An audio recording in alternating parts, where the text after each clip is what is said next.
mianatra eo tongotrao.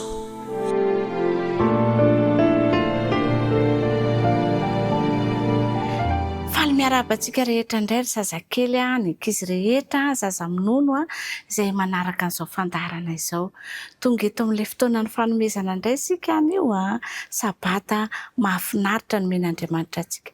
Alohan'ny zavatra rehetra alefa dia manasa antsika hiaraka hivavaka, akambanary ny tanana dia ahondrika ny loha dia akipy tsara ny maso. Andriamanitro, faly izay misaotra anao fa mikarakara anay mandrakariva ianao, manamboatra ny fotoana ihany koa dia afaka mianatra ny teninao izahay. Omeo fahendrena mba ho zaza endrim-pakatoa amin'ny anaran'i Jesosy. Amen. Ny lohatenin'ny lesona ianarantsika rakizy dia hoe nanao ny lanitra Andriamanitra. Nanao ny lanitra Andriamanitra. Ny teny natao tadidy ao amin'ny Salamo 7:30 dia mivaky toy izao hoe: ny tenin'i Jehovah nanaovana ny lanitra ary ny fofonain'ny vavany no nanaovana ny hamaroany rehetra. Averiko indray ny tenin'i Jehovah nanaovana ny lanitra ary ny fofonain'ny vavany nanaovana ny hamaroany rehetra. Mahay zavatra ange io Andriamanitra io andao nge averintsika indray ilay izy teo hoe ny tenin'i Jehovah no nanaovana ny lanitra ary ny fofonain'ny vavany nanaovana ny hamaroany rehetra. Bravo! Tamin'ny andro faharoa dia mbola nanao zavatra mahafinaritra indray Andriamanitra. Efa tsy andriny mihitsy nge nanaovana an'izany. Ny teny tamin'ny feo mahery izy mafy be izany fa feno halemem-panahy dia hoy izy hoe misy inareo hainareo ve? Misy habakabaka eo anelanelan'ny rano. Dia nisy ny habakabaka rakizy. Nisy ny habakabaka. Tsara be nge ny habakabaka nataon'Andriamanitra dia izao ny rano rakizy ditanareo ty rano ty nataon'Andriamanitra nisaraka ny rano rakizy. Ny sasany niakatra ny ambony be dia ny sasany nidina tetỳ ambany. Dia niangona rakizy ny rano. Nataon'Andriamanitra nisaraka ny rano dia misy nataony tetỳ ambany. Dia reny rano tetỳ ambany reny nikoriana nafinaritra be. Rehefa tonga ny hazavan'ny masoandro rehefa vao maraina mamirapiratra rakizy ny rano tetỳ ambany. Dia ny sasany indray rakizy niakatra nakany ambony dia lasa manome rahona eny amin'ny habakabaka eny dia rehefa misy fotoana avy ny orana. Ilay rano nakeny ambony lasa rahona dia avy ny orana. Dia inona indray niseho rehefa avy eo? Niseho rakizy ny tany. Rehefa nisaraka ny rano dia io fa nipoitra ny tany. Tazanareo ve ilay tany? Nipoitra rakizy ny tany. Misaotra an'Andriamanitra isika fa nanao ny habakabaka izy dia nampisaraka ny rano izy dia nipoitra rakizy ny tany. Mahay zavatra Andriamanitra andao isika hiaraka hisaotra azy fa tena tiantsika izy dia nataony ho sy ho anao ny tany dia ny rano ihany koa. Ny rano azontsika hisasana, azontsika sotroina. Raha vao tsy misotro rano dia mangetaheta be dia azontsika hanaovana zavatra maro ny rano. Andao isika hisaotra an'Andriamanitra fa tena tiantsika izy.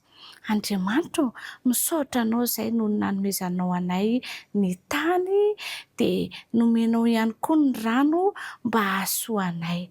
Misaotra no fikarakaranao anay. Amin'ny anaran'i Jesosy. Amen.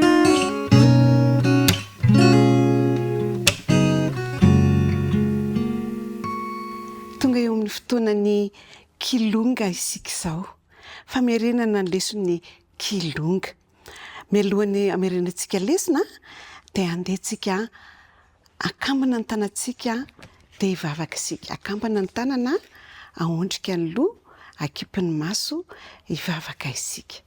Jesosy malalo misaotranao zahay fa mbola afaka amerina lesony kilonga indray. Ampio izay mbo zaza endry mahay mankatoa tsy tapatapa amin'ny anaran'i Jesosy. Amen. Eny ary ny kilonga efa ao daholo, efa vonona. Eny ary herinandro fahatelo ny lohateny miaraka mamerina hoe isa 2 ny sabata. Oe, tena mahay lesona ny kilonga kely. Ny tsy anjery lefa natao tsy anjery nandritra ny enemana de hoe ao amin'ny Exodosy 20:15 efa mahay mitadidy ny kilonga satria efa lehibe. Ao ary miara-mamerina ary ao aorianan'ny telo indray isa 2 mahatsiarova ny andro sabata hanamasina azy. Averina fefa mahay, averina kely isa 2 mahatsiarova ny andro sabata hanamasina azy. Mahalala n'izany andro sabata zany ve ny kilonga kely? Androina ary androany andro sabata. Ie, zay zany lay andro fanomezana manokana nomen'Andriamanitra antsika, fanomezana tena miavaka. Kadô ngesany fanomezana izany, kadô nomen'Andriamanitra antsika ny andro sabata. Io andro io dia andro nomen'Andriamanitra manokana mba hitsaharantsika, satria Andriamanitra dia nitsahatra, tsy nanao ninona tamin'ny andro sabata. Tsy vizaka nge izy, tsy reraka nge izy, fa natsiaro izy hoe nahavita zavatra tsara be dia be dia nitsahatra amin'izay izy tamin'ny andro 7 tamin'ny andro sabata. Dia notahiny sy nohamasinina izany andro sabata izany. Dia andro io lay andro atao hoe sabotsy ny fiteny olona azy, andro 7. Dia io andro io nataon'Andriamanitra ho andro manokana hiarahantsika aminy. Nataony spesial, hainareo ve zany? Nataony andro manokana, tena tiany ny andro sabata hiarahantsika aminy any am-piangonana. Io andro koa dia andro fifaliana. Atao ve ny fihetsiky ny falifaly? Ie, ohatran'izay mitsikitsika dia falifaly. Andro natao hifaliana ihany koa ny andro sabata, satria rehefa sabata dia afaka miresaka amin'Andriamanitra isika, afaka mamaky ny tenin'Andriamanitra isika, afaka misaotra an'Andriamanitra isika, ampifaliana, afaka mideran'Andriamanitra isika rehefa sabata ny andro. Manao hira fiderana, mifanatitra, ary izany andro sabata zany dia andro nataontsika ahatsiarovana manokana ny fitahian'Andriamanitra sy ny andro izay namoronan'Andriamanitra. Mila homanina nefa ny sabata. Ny akanjo anaovana rehefa sabata tsy ilay akanjo entina mianatra, tsy ilay akanjo entina milalao fa akanjo manokana mihitsy. Dia mandritra ny herinandro efa teneniny ity ny akanjo entiko amin'ny sabata, dia karakaraineny tsara, sasaniny pasohaniny dia efa apetraka. Homanina, mila mivonona isika hiatrika an'ilay andro tsara indrindra izay fanomezana tsara indrindra nomen'Andriamanitra ho antsika. Mila mivonona zany mandritra ny herinandro dia efa mivonona hiatrika ny sabata. Dia rehefa tonga zany ny sabata dia andro fifaliana, andro fitahiana, ary andro masina ho antsika ny andro sabata. Mila tsarovana io andro sabata io, izay ilay tsy anjery hoe mahatsiarova ny andro sabata. Isan-kerinandro tapitra ny eninandro dia miditra amin'ny andro 7 ny sabata. Dia isaky ny andro 7 zany dia tsarovana foana ny andro sabata, ohatra ny anniversaire. anniversaire dia tsaroana foana dia andro atao andro miavaka mihitsy, andro manokana mihitsy, andro tena tsara, tsaroana ho tsara indrindra satria zava-dehibe ho an'Andriamanitra ny fahatserovantsika ny andro sabata satria nge nosoratany manokana tamin'ny didy folo tamin'ny vato fisake dia tokony ho andro ho tsarovana, tsy azo adinoana mihitsy zany ny andro sabata satria nahoana? Satria no andro iarahantsika amin'ny Jesosy, iarahantsika amin'Andriamanitra, iarahantsika amin'ilay mpahary atsika fotoana miavaka, iarahantsika amin'Andriamanitra ny sabata. Tahaka ny mandray fanomezana avy amin'Andriamanitra isan-kerinandro satria andro manokana andraisantsika fanomezana avy amin'Andriamanitra. Ny sabata no fotoana ahafahantsika mivavaka amin'Andriamanitra, miaraka amin'ny ankohonantsika, miaraka amin'ny namantsika any am-piangonana.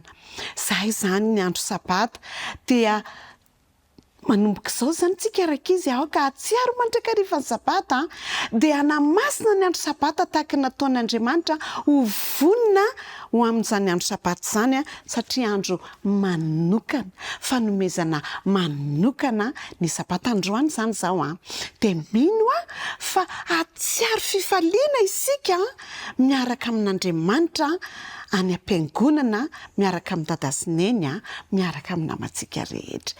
Dia izay ara ny leson'ny kilonga tamin'ity herinandro ity. Ao averintsika ara ny lohateny isa roa telo ny sabata.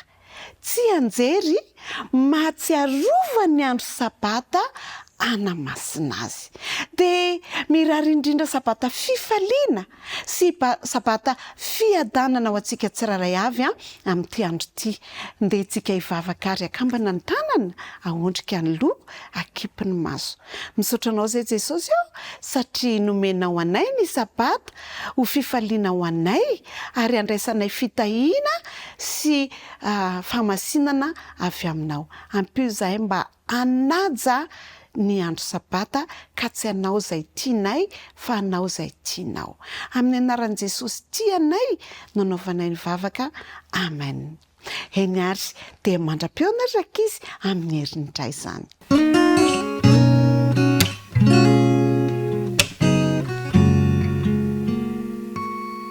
Amin'ny fofianara vonaindray no hiarabananareo rakizy tratro ty sabata mahafinaritra ity. Misaotra an'i Jesosy mandrakariva itsika satria noho ny fahasoavana dia mbola manana anjara itsika afaka miaraka mamerina ny lohahevitra eto. Ny lohahevitra fahatelo moa zany no iarahantsika mamerina izay mitondra ny lohateny hoe ny sabata. Ny sabata, ny andalan-teny izay ny rahantsika nanao tsenjery nandritry ny anemana dia hitantsika ao amin'ny Exodosy 20:15. Exodosy 20:15 manao hoe mahatserova ny andro sabata anamasina azy. Mahatserova ny andro sabata anamasina azy. Arak'izany andalan-teny izay natao fitadidy izany rakizy dia niresaka manokana momba ny sabata isika nandritry ny herinandro. Ny lesonantsika tany aloha na ny lohahevitrintsika dia niresaka momba ny famoronana. Haintsika tsara zany zao fa nandritry ny herinandro ange Andriamanitra no namorona. Nandritra izany famoronana izany nahatsiaro vizana ve Andriamanitra? Araka ny hevitrao? Tsy nahatsiaro vizana akory Andriamanitra. Saingy izao nahafinaritra an'Andriamanitra ary ho mariky ny fitiavany antsika dia indro fa mbola nanao sy nanome ny sabata Andriamanitra. Ny sabata dia andro manokana izy io, andro fahafito taorian'ny famoronana.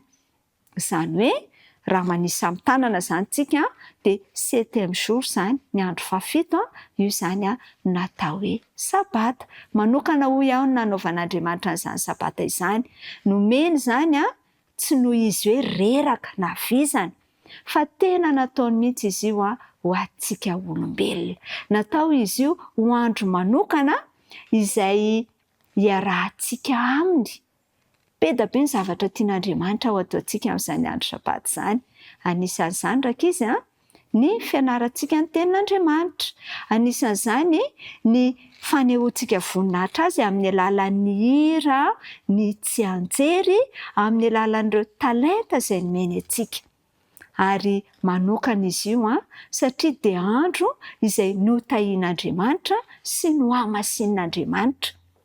Izao hoe maka ohatra kely zany tsika, ohatra hoe isan'andro zany tsika io misotro dite, dia maka kaopy zany tsika, dia maka kaopy na vera anankifito ianao, dia dite tsotra foana zany nosotroinao mandritry ny herinandro, fa rehefa tonga le andro fafito dia izao asiana ronono, asiana kakao ilay dite. Dia na nahoana re ny lokon'ilay dite dia hitanao fa niavaka. Dia ohatr'izay mihitsy ange ilay andro sabata nandritry ny herinandro ohatran'ilay dite nosotrointsika tsy niova teo nandritry ny herinandro nanaovan'Andriamanitra ny famoronana. Fa rehefa tonga kosa ny sabata dia notahian'Andriamanitra ilay andro ary nohamasinina ilay andro. Natokan'Andriamanitra koa io sabata io mba handinihantsika ny zavaboary. Rehefa mandinika ny zavaboary tsika toy ny voninkazo, ny biby, ny voromanidina sy ireo kanto maro samihafa izay noforonin'Andriamanitra, dia ahafahantsika koa mianatra ny fitiavan'Andriamanitra izany rakizy. Ka io sabata io dia natolony ho asy ianao ankehitriny mba hitsaharantsika, ialatsika amin'ireo vesatra maro samihafa izay mety hitantsika eo amin'ny fiainantsika andavanandro. Ankizy moa tsika, ialatsika izany amin'ny fianarana kely ary himpanjinantsika kosa ny fianarana miaraka amin'ny Jesosy. Ka ny fanirian'i Jesosy dia izao hoe tsy ilay sabata androany ihany ny iarahantsika aminy, fa hiaraka amin'ny Jesosy amin'ny sabata mahafinaritra izay iarahana aminy any an-danitra koa isika. Ka dia ny Tompo hitahanao ho anisan'izay handray ny sabata sy hanamasina ny sabata ary hitandrina ny sabatany itsika rehetra. Dia veloma mandram-piona ho amin'ny manaraka indray.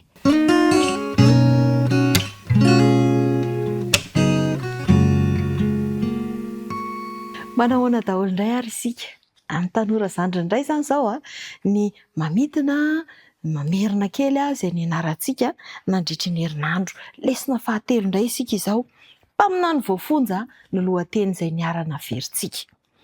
Ny tsianjerintsika dia tao amin'ny Matio 2:20 ny 9:20. Izy no ilay voasoratra hoe indro izao maniraka ny irako ialohanao, izay anamboatra ny lalanao eo anoloanao. Inona indray ary ny resahantsika nandritry ny herinandro e? Mbola niresaka ny jauna ihany isika. Fa sainga nampalahelo fa tamin'ity fotoana ity dia nanino ny jauna? Voafonja i jauna. Rehefa tafiditra am-ponja izy dia nanjary nitondra fisalasalana teo aminy zany toe-javatra niainana izany. Mafy tokoa izany satria noho ny fitoriana ny filazantsara no nahatonga azy nampidirina am-ponja. Dia nahatonga azy ny salasala hoe Jesosy marina ve izany izao ilay Mesia? Dia izay nahatonga ny jauna nandefa ireo mpianany, nandefa iraka rola ho any amin'i Jesosy mba hamantatra hoe ianao marina ve Jesosy ilay Mesia sa mbola olona hafa e? Rehefa hitan'i Jesosy izany fisalasalana teo amin'ny jauna izany dia tsy mba nametsiny any jauna izy hoe dia mbola misalasala ihany ve ianao? Fa nanome valiny mahafa-po ho an'ireo namany izy. Dia nampahafantarin'i Jesosy an'ireto namany jauna reto fa manatanteraka ny faminaniana mahakasika ny Mesia Jesosy satria mahiratra ny jamba, afaka mandeha ny mandringa, malada ny marenina na maheno ary hitoriana ny filazantsara ireo malahelo. Nentin'ireo namany tany amin'ny jauna izany hafatra izany ary nampisinda ny fisalasalana tao aminy. Izao tokoa mantsy ry tanora namako, indraindray ny toe-javatra iainantsika mety mandalo sedra na mandalo fahoriana na mandalo toe-javatra izay mahatonga ny saintsika hieritreritra hoe tena Jesosy ve no mpamonjy? Tena misy marina ve izao Jesosy izao? Fa maninona ny mandalo toe-javatra ohatr'izao? Mety handalo eo amintsika izany. Azadiny fa tsy mahametsina anao Jesosy amin'izany toe-javatra izany. Fa saingy izao te hanampy anao izy. afaka manantona azy ao anatin'izany fisalasalana izany tsika. Satria izay ary ny toe-javatra nazo anjaonina dia mety handalo amin'izany ihany koa isika, dia afaka ny hanampy antsika izy ao anatin'izany. Tsy handao antsika mihitsy Jesosy satria feno fisalasalantsika, tsy mandao antsika izy. Fa izao manaiky ny fiankofantsika izy na dia miaraka amin'ny fisalasalantsika azy izy, ary hanampy antsika mba handresy an'izany fisalasalana izany. Afaka ny mahatoky azy mandrakariva isika. Rehefa tonga ao anatintsika izay dia andeha antsointsika izy hoe ampio aho, ampafantaro aho ny tena sitraponao. Ny lesona izany nandritra ny herinandro dia nanampy antsika hahafantatra fa Jesosy ihany no vahaolana raha sanatria latsaka ao anatin'izany fahaverezan-kevitra sy fisalasalana izany isika. Afaka manampy antsika Andriamanitra ao anatin'izany. Dia izao andeha isika ho feno fankasitrahana satria takatry Jesosy ianio fisalasalana ao anatintsika io dia hanampy antsika izy. Ary andeha isika hanapa-kevitra hiandany hifidy ny hametraka n'io fisalasalantsika io eo an-tongotra Jesosy mba hanafahany antsika sy hanampiany antsika. Tadidinareo ve ilay hafatra nampitana? Afaka manantona an'Andriamanitra miaraka amin'ny fisalasalantsika isika ho takany tsara izany ka hamaly antsika izy. Aza matahotra, hamaly anao. Jesosy eo amin'io toerana izay mety manahirana misy anao io. Aza very hevitra, aza miravoravo tanana fa angatao izy dia angatao mifanahy masina hitarika anao ao anatin'izay toe-javatra izay. Mirary soa antsika ary mazotoa mandrakariva moa mianatra ny tenin'Andriamanitra hanampy antsika izy ahafahantsika manohitra n'ireo toe-javatsarotra, manohitra ny fakapanahy izay alefan'ny Satana amintsika ihany koa. Dia mirary soa antsika tanora zandriny amin'ny manaraka indray isika miaona.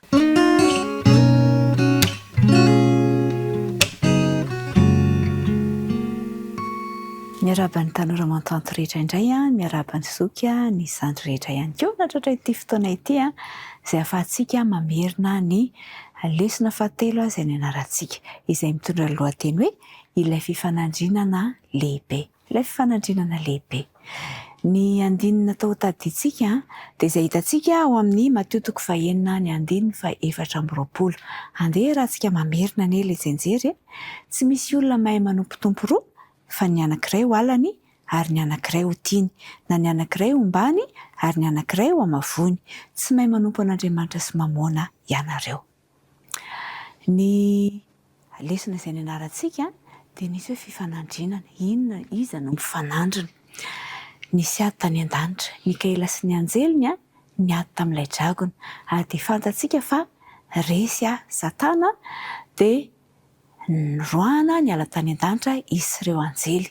Ny anjely dia ndray apahatelo ny anjely no niaraka taminy. Fa inona ny zavatra nataon'ny Satana ary tamin'izay fotoana izay? Namitaka izy ary nilaza fa Andriamanitra dia loza be. Ratsy izany toetran'Andriamanitra, mpanao didy jadon'Andriamanitra.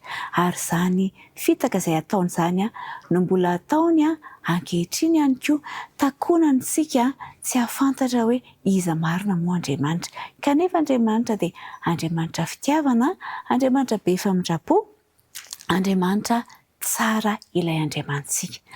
Toy ny hoe feno zavona, ataony manjavona ny zavatra rehetra dia tsy fantatritsika intsony hoe iza tokoa moa ilay Andriamanitra. Ary ny ady natao dia tsy hoe totondry akory ny ady nisy tany an-danitra, fa ady arak'hevitra no nisy tany. Dia izay no naharesy an'i Satana. Rehefa midina tetỳ tany izy dia tsy nanaikinaiky tamin'izao, fa miezaka mitaona ny olona rehetra arak'izay azony atao mba ho very miaraka aminy. Kanefa foana izany fikasana Satana izany rehefa tonga teo amin'ny hazo fijalian'i Kristy. Rehefa naneho ny fitiavany antsika teo amin'ny hazo fijalian'i Kristy dia tapitra teo ny laingana nataon'ny Satana, fa fantatry ny rehetra kosa fa tena fitiavan'Andriamanitra. Dia mety manontany tsika hoe fa maninona ary no tsy naringan'Andriamanitra avy hatrany Satana fony izy nikomy taminy? Fa satria fitiavan'Andriamanitra dia nataony ho hitan'ny rehetra ny hevitra ratsin'ny Satana. dia navelany ny aina teny Satana dia isika rehetra dia mahita ny ratsy ny fahotana ankehitriny. Tao anatin'ny fiarahantsika mianatra tao dia nahita isika fa tsy maintsy misafidy isika eo amin'ny fiainantsika. Na isika hiandany amin'Andriamanitra ilay fitiavana, na isika hiandany amin'ny Satana ilay mpikomy. Ary izay indrindra no anton'ilay tsenjery izay nianarantsika hoe tsy mahay manompo tompo roa isika fa tsy maintsy manao safidy. Tsy misy ny eo anelanelany fa na isika miandany amin'Andriamanitra amin'ny fanaovantsika ny tsara, na isika miandany amin'ny Satana amin'ny fanaovantsika n'izay mampalahelo an'Andriamanitra. Toy ny hoe misy liona ao anatintsika ao. Ireo liona ireo dia indray liona masika, indray liona tsara fanahy. Raha ohatra ka miandany amin'ny Satana isika, mamana an'ilay liona ratsy fanahy mandrakariva dia hohanintsika amin'ny farany. Fa kosa rehefa miaraka amin'Andriamanitra isika, ny tsara no fahanantsika hatrany dia ho reraka ilay ratsy fanahy ary dia ho faty rehefa avy eo. Dia toy izay ny tsy maintsy ataontsika isan'andro. Ny safidy tsy maintsy raisintsika isan'andro dia ny safidy ny hanao ny tsara indrindra mandrakariva. Aza velana ampirisika anao ny Satana ka hanao izay hampalahelo an'Andriamanitra ianao, fa aoka kosa antany mandrakariva ny amin'ny sitrapon'Andriamanitra eo amin'ny fiainanao, dia izay sitrapony ihany no tanterahinao eo amin'ny fiainanao manontolo.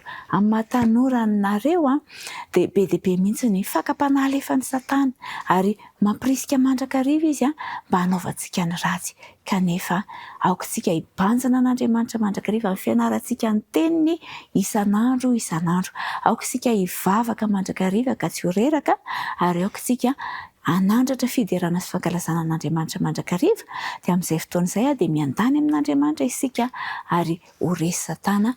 Ary toy ireny hoe lalao baolina kitra ireny dia efa fantatsika fa Jesosy ny mpandresy amin'ny farany.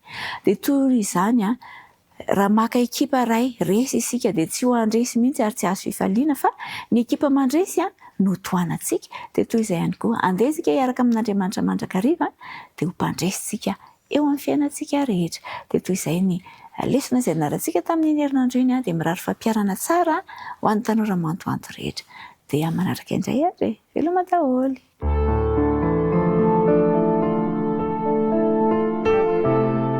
Mianatra eo tongotrao